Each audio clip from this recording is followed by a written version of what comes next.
Praise the Lord, जय मसीह की। और आप सबसे मैं कहना चाहूंगा हैप्पी गुड फ्राइडे। जी हाँ, आज गुड फ्राइडे है। गुड फ्राइडे को गुड फ्राइडे क्यों कहा जाता है आज मैं आपको बताता हूँ। बाइबल क्लियरली सिखाती है कि जीसस क्राइस्ट सिर्फ क्रिश्चियंस के लिए या इजरायलियों के लिए नहीं आए। जीसस क्राइस्ट हम सब के लिए आए, यानी पूरी जगत के लिए आए। फिर चाहे आप किसी भी कास्ट को क्यों ना बिलोंग करते हो या फिर चाहे आप किसी भी कंट्री से क्यों ना आते हो, जीसस क्राइस्ट हम सब के लिए आए। अब मैं आपसे कहना चाहूंगा कि गुड फ्राइडे क्यों कहा जाता है। इस दिन जीसस क्राइस्ट को क्रूसीफाई किया गया था। अब आप कहेंगे कि क्रूसीफाई किया गया तो ये दिन गुड कैसे हुआ? ऑफ कोर्स ये गुड हुआ। अब मैं आपको बताता हूँ कैसे। जीसस क्राइस्ट ने क्रूस पर सब कुछ हमारा बैड अपने ऊपर ले लिया, यानी सारी बुराई, सारी गलत चीजें अपने ऊपर ले ली, यानी कि सारी बीमारियां, सारी सिकनेसेस उन्होंने अपने ऊपर ले लिए। वचन सिखाता है कि श्रापित है वो जो काट पे लटकाया जाता है। आपको मैं कहना चाहूंगा यीशु मसीह यानी कि जीसस क्राइस्ट हमारे लिए श्रापित हुआ ताकि हमारे जो श्राप हैं वो सब वो अपने ऊपर ले ले। वचन ये भी सिखाता है कि यीशु मसीह के मार खाने से हम चंगे हुए। By his stripes we are healed. तो मैं आप सबसे कहना चाहूंगा गुड इसलिए है क्योंकि हमारा सब कुछ बैड उन्होंने अपने ऊपर ले लिया और हमारे लिए अपनी जान कुर्बान कर दी और तीसरे दिन फिर जी उठे। इसीलिए इससे बड़ा प्यार कोई नहीं हो सकता कि किसी के लिए अपनी जान कुर्बान कर देना, अपना सब कुछ कुर्बान कर देना। वचन ये भी सिखाता है कि यीशु मसीह के पास सब कुछ था। वो स्वर्ग से पृथ्वी पे इंसान बनकर आया, दुख भोगा, हमारे लिए मारा गया, गाड़ा गया और तीसरे दिन जी उठा। क्यों? क्योंकि वो हमसे प्रेम करता है। सब कुछ उसके पास था, फिर भी उसने उसे छोड़ दिया। जिसने कभी पाप नहीं किया वो हमारे लिए सारा पाप अपने ऊपर लेकर था, हमारी सारी बीमारियां वो अपने ऊपर लेकर था, हमारे सारे श्राप, हमारी सब गलत चीजें, सब कुछ अपने ऊपर लेकर था। और जब यीशु ने अपनी जान दी, उसके लहू के द्वारा आप और मैं छुटकारा पाते हैं। छुटकारा पाते हैं बीमारी से, छुटकारा पाते हैं गरीबी से, छुटकारा पाते हैं पापों से, छुटकारा पाते हैं हर तरीके के श्रापों से, क्योंकि यीशु मसीह के मार खाने से आप और मैं चंगे हुए हैं। यीशु मसीह के बलिदान से सारे श्राप टूट चुके हैं और उद्धार अब हमारा है। यीशु मसीह ने आपको और मुझे अपने स्वरूप में बनाया है। हम उसकी सबसे सर्वश्रेष्ठ रचना है, उसकी सबसे प्रिय रचना है। वो हमसे बहुत प्यार करता है। He is our creator and we are his creation। तो मैं आपसे कहना चाहूँगा, चाहे आप कितने भी बीमार क्यों ना हो, चाहे आप कितनी भी गरीबी से क्यों ना जूझ रहे हो, चाहे कितनी भी मुसीबत से क्यों ना जूझ रहे हो, लेकिन एक ही नाम है जो आपको हर चीज से पार कराएगा, वो है यीशु नाम। अगर आप यीशु यानी कि जीसस क्राइस्ट पे विश्वास करते हैं और सच्चे दिल से जो आप मांगेंगे और विश्वास करेंगे तो आपके लिए पूरा होगा। वचन सिखाता है जो कोई भी विश्वास करेगा उसके लिए हर चीज मुमकिन है, हर चीज पॉसिबल है। अब बहुत से लोग कहते हैं कि यीशु मसीह तो बहुत पहले आए थे, 2000 साल पहले आए थे, अब मैं क्यों मानूं? गाइस, मैं आप सबको एक एग्जांपल देना चाहूँगा। हम इंडिया में पैदा होते हैं तो हम सब आज़ाद हैं। क्यों? क्योंकि हमारा मुल्क यानी हमारा जो देश है वो आज़ाद है। तो जो कोई भी अब इंडिया में पैदा होगा वो एक आज़ाद देश में पैदा हुआ और वो आज़ाद रहेगा। वैसे ही सारी बीमारियाँ, सारा दुख दर्द, सारे पाप और सारे श्राप, सब कुछ यीशु मसीह ने अपने ऊपर ले लिया ताकि आने वाली जो जनरेशन है यानी कि आप और मैं स्वतंत्र पैदा हो। जैसे हम स्वतंत्र देश के स्वतंत्र नागरिक हैं, वैसे यीशु के मारे जाने से और उसके पुनरुत्थान यानी उनके फिर से जी उठने के कारण आप और मैं आज़ाद हैं। जब वो क्रूस पर थे तो उन्होंने किसी को श्राप नहीं दिया, किसी को गलत नहीं कहा। वचन सिखाता है यीशु मसीह यानी जीसस क्राइस्ट गाली के बदले गाली नहीं देता था, गलत के बदले गलत नहीं करता था। जब वो क्रूस पे भी था तो उसने कहा, हे पिता इन्हें माफ कर, ये नहीं जानते क्या कर रहे हैं। वरना चाहता तो वो जो चाहो वो कर सकता था, लेकिन वो हमसे प्रेम करता है, वो हमें बचाने के लिए आया था, ना कि हमें मारने के लिए। इसीलिए उसके बलिदान के द्वारा आप और मैं छुटकारा पाते हैं। और यीशु मसीह ने जो अपना खून बहाया सब जगह से, उसका एक कारण है। जब कांटों का मुकुट उनके सर पे दबाया जा रहा था तो उनके सर से खून निकल रहा था। तो मैं आपसे कहना चाहता हूँ, सबसे ज़्यादा गलत हम सोचते कहाँ से? ऑफ कोर्स दिमाग से। उन्होंने वहाँ से भी खून बहाया ताकि आपकी सोच आप पवित्र रखो। वचन सिखाता है उन्हें चाटे मारे गए, उन पर थूका गया, उन्हें इस कदर मारा गया कि वो इंसान की जैसे दिखते ही नहीं थे। तो जो चेहरा था वो लहूलुहान हो चुका था। वचन जैसे कि कहता है कि वो इंसान ही नहीं लग रहा था। तो अब सोचो कितना खून बहाया। कान से खून निकला ताकि अब गलत चीज ना सुनो, मुंह से खून बहाया, आंखों के पास से खून बहाया, पूरा चेहरा बिगड़ चुका था। आंख के पास से खून बहाया ताकि आप कुछ गलत ना देखो, मुंह से खून बहाया ताकि इस मुंह से आप गाली ना दो, चुगली ना करो, कुछ ऐसा गलत ना ही बोलो जो परमेश्वर के विरुद्ध पाप है। किसी में झगड़े मत लड़ाओ, कुछ भी गलत या झूठ या गाली ना दो। मुंह से भी इसलिए उन्होंने खून बहाया, हाथ पे उन्हें कीले ठोके गए ताकि हम हाथ से पाप ना करें, पैरों पे कीले ठोके गए ताकि हम पैरों से गलत जगहों पे ना जाए, और पूरी बॉडी में पसली पर उन्हें मारा गया। पसली पर क्यों? जैसे कि वचन सिखाता है, एक पति और पत्नी एक दूसरे की पसली है।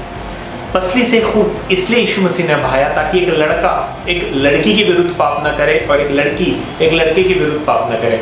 इन शॉर्ट मेरा मतलब है लस्ट यानी व्यभिचार। आज की डेट में एक लड़का एक लड़की को गलत नजर से देखता है, एक लड़की एक लड़के को गलत नजर से देखते हैं। लस्ट, प्यार तो रह नहीं गया, लस्ट ज्यादा रहता है। यीशु मसीह ने इसलिए पसली से भी खून बहाया ताकि एक पति पत्नी एक दूसरे के प्रति वफादार है। तो मेक श्योर गाइस आप इस चीज को समझ लीजिए। यीशु मसीह ने जहां से भी खून बहाया, फिर चाहे वो सर हो, आंख हो, मुंह हो, हाथ हो, पैर हो या फिर पसली हो, हर चीज की एक वजह है ताकि हम वहां से पाप ना करें। इसलिए यीशु मसीह ने हम सबका पाप अपने ऊपर लिया ताकि आप और मैं आजाद होके पवित्र बनकर चल सके। तो आपको प्रत्येक दिन अपना क्रूस उठाकर चलना है। और अब क्रूस यानी कि क्रॉस क्या है, अब मैं आपको वो बताता हूँ। क्रॉस को रोज उठा के चलिए। इसका मतलब ये नहीं कि आप भी एक क्रॉस बना ले और यीशु मसीह की जैसे आप उसे उठा के लेके चलिए, नहीं। अगर आप ध्यान से देखें तो ये क्या दिखता है, जब हम ऐसे खड़े होते हैं तो ये क्रॉस की तरह दिखता है। यानी हमें अपने आप को परमेश्वर के पीछे लेकर चलना है, पाप नहीं करना है, गाली नहीं देनी है, झूठ नहीं बोलना है, कुछ ऐसा नहीं करना है जो बाइबल के या परमेश्वर के विरुद्ध पाप है। देखिए अब इस दुनिया में सबसे छुपा सकते हैं लेकिन परमेश्वर से नहीं छुपा सकते। तो अभी भी मौका है, पश्चाताप कीजिए और परमेश्वर को ग्रहण कीजिए ताकि आपको इस तरीके की कोई प्रॉब्लम, समस्या, तकलीफ बाद में ना हो। मुझे बहुत हुई, मैंने बहुत उल्टी सीधी हरकतें पहले भी की हैं, लेकिन जब मैं प्रभु में आया और जब मैं परमेश्वर में स्ट्रांग हुआ, मेरी वो सारी मुसीबत हट गई। फिर चाहे वो स्पिरिचुअली थी, मैं स्ट्रांग होता चला गया, फिजिकली थी, मेरा एक्सीडेंट हुआ था, परमेश्वर ने उससे भी बचा, फाइनेंशियली थी, बहुत प्रॉब्लम्स होते थे, लेकिन परमेश्वर की दया से आज सब कुछ मेरे पास में। पूर्वजों के श्राप अब मेरे ऊपर उनका कोई राज नहीं है। वचन सिखाता है सारे श्राप अब टूट चुके हैं, तो मैं अब आजाद हूँ। वचन सिखाता है जो कोई भी मन में विश्वास करेगा, मुंह से अंगीकार करेगा, उसका उद्धार होगा। चाहे आप किसी भी मुसीबत में हो, फिर चाहे वो बीमारी हो, फिर चाहे वो गरीबी हो या कोई भी हो, याद रखिएगा एक ही नाम है जो आपको पार करा सकता है, वो यीशु नाम। आप प्रार्थना कीजिए और सच्चे दिल से मांगिए और विश्वास कीजिए तो आपके लिए होगा। मेरे जीवन में भी गवाहियां हैं, बहुत से और लोगों के जीवन में भी गवाहियां हैं। उन्होंने यीशु मसीह को अपने जीवन में कार्य करते देखा है। मैंने बहुत पहले गवाही दी थी कि यीशु मसीह ने मेरे जीवन में कैसे कार्य किया है। इसलिए नहीं कि मैं क्रिश्चियन फैमिली में पैदा हुआ इसलिए मैं क्रिश्चियन बन गया, नहीं।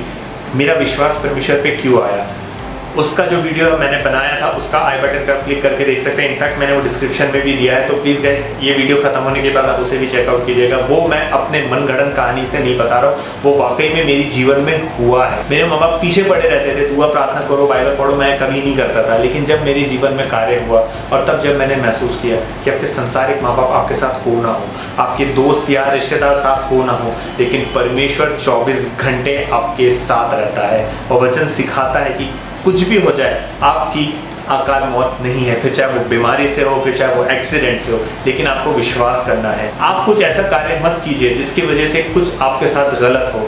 एक सिंपल सा एग्जांपल देना चाहूँगा, अगर बाहर बारिश हो रही है और दरवाज़ा खुला है तो ये आपकी गलती होगी कि आप बाहर जा रहे हैं और भीग रहे हैं। वैसे ही पाप मत कीजिए। ड्रिंक, स्मोकिंग आजकल बहुत कॉमन सी चीज़ है, लेकिन आपको ये नहीं करना है। मैं जानता हूँ गाइस बहुत से ऐसे लोग हैं जो बोलते हैं कि हम बिना सिगरेट के रह नहीं पाते, बिना शराब के रह नहीं पाते, हम क्या करें। हर जन के जीवन में कोई ना कोई फ्रस्ट्रेशन होती है, कोई ना कोई तनाव होता ही है उनके जीवन में, लेकिन इसका मतलब ये नहीं होता है कि आप उसमें और फंसते चले जाओ। यीशु मसीह ने कहा है वचन में कि हे बोझ से दबे हुए लोगों मेरे पास आओ, मैं तुम्हें विश्राम दूंगा। बाइबल ये भी सिखाती है कि एक दूध पिलाने वाली माँ आपकी सुधि लेना भूल सकती है, एक प्यार करने वाला बाप आपकी सुधि लेना भूल सकता है, लेकिन खुदा बाप आपकी सुधि लेना कभी नहीं भूलेगा। और विश्वास रखिए, प्रार्थना कीजिए और आपके लिए जरूर हो जाएगा। इस गुड फ्राइडे के दिन पे अपना सारा बोझ उस पर डाल दो, अपने सारे पाप जो आपने पहले किए हैं, जो आपके दिल दिमाग में जो तनाव चल रहा है, जिस परेशानी से आप गुजर रहे हो, सब कुछ उसके पास लेके आ जाओ और भूल जाओ। ट्रस्ट मी गाइस, आपको शांति मिलेगी, क्योंकि जब आप उससे प्रार्थना करते हैं वो आपके बोझ को हल्का करता है। यीशु मसीह हमारे लिए मारा गया। गाइस आपको इस बात पर यकीन करना होगा। मैं एक ही सिंपल सी चीज़ कहना चाह रहा हूँ, आप बाइबल पढ़ लीजिए और रियलिटी को कंपेयर कर लीजिए, आपको पता चल जाएगा। मैं एक सिंपल सी बात बोलता हूँ, मैं कोई बिग बैंग थ्योरी या एप में से इंसान आया, मैं इसको नहीं मानता हूँ, क्योंकि अगर ऐसा है तो आज 2021 में जेनेटिक म्यूटेशन क्यों नहीं हो रहा है? लोग वापस एप में या फिर जो इंसान है उससे और आगे क्यों नहीं इवॉल्व हो रहे, क्यों एवोल्यूशन वहीं पर रुक गया, ऐसा क्यों है? अगर ऐसा हुआ था, उन लोगों का कहना है, तो फिर अभी क्यों नहीं हो रहा है? ऐसी बहुत सी चीज़ें जो मैं आपको बता सकता हूँ जो बाइबल के थ्रू आज भी इस दुनिया में हो रही है। मैं आप सबसे कहना चाहता हूँ, जिंदा खुदा आपसे प्रेम करता है। वो किसी चर्च में वास नहीं करता, वो हमारे अंदर वास करता है। जैसे कि वचन सिखाता है कि आपका शरीर जो है वो परमेश्वर का मंदिर है और परमेश्वर इसमें वास करता है। चाहे आपने कितने भी पाप क्यों ना किए हो, चाहे आपने कोई भी गलती क्यों ना किए हो, वचन ये भी सिखाता है कि तुम्हारे पाप सुर्ख लाल क्यों ना हो, मैं उसे हिमसा श्वेत कर दूंगा, यानी पूरा साफ कर देंगे। आपने जो भी पास में किया है, अगर आपको उसका पछतावा है, आप परमेश्वर के पास आइए, अपना सब कुछ उसके सामने अंगीकार कीजिए और शांति लेकर जाइए। तो इस गुड फ्राइडे अपना सारा बोझ परमेश्वर पे डालिए और आज़ादी लेके जाइए। आई होप आपको ये वीडियो एनकरेजिंग लगा हो, और अगर ऐसा है तो जाइए, प्रार्थना कीजिए यीशु मसीह के पास, अपना सब कुछ जो भी आप तकलीफ से जूझ रहे हैं वो तकलीफ रखिए और परमेश्वर की शांति अपने साथ लेके जाइए। So once again happy good Friday, praise the Lord, जय मसीह की, बाय।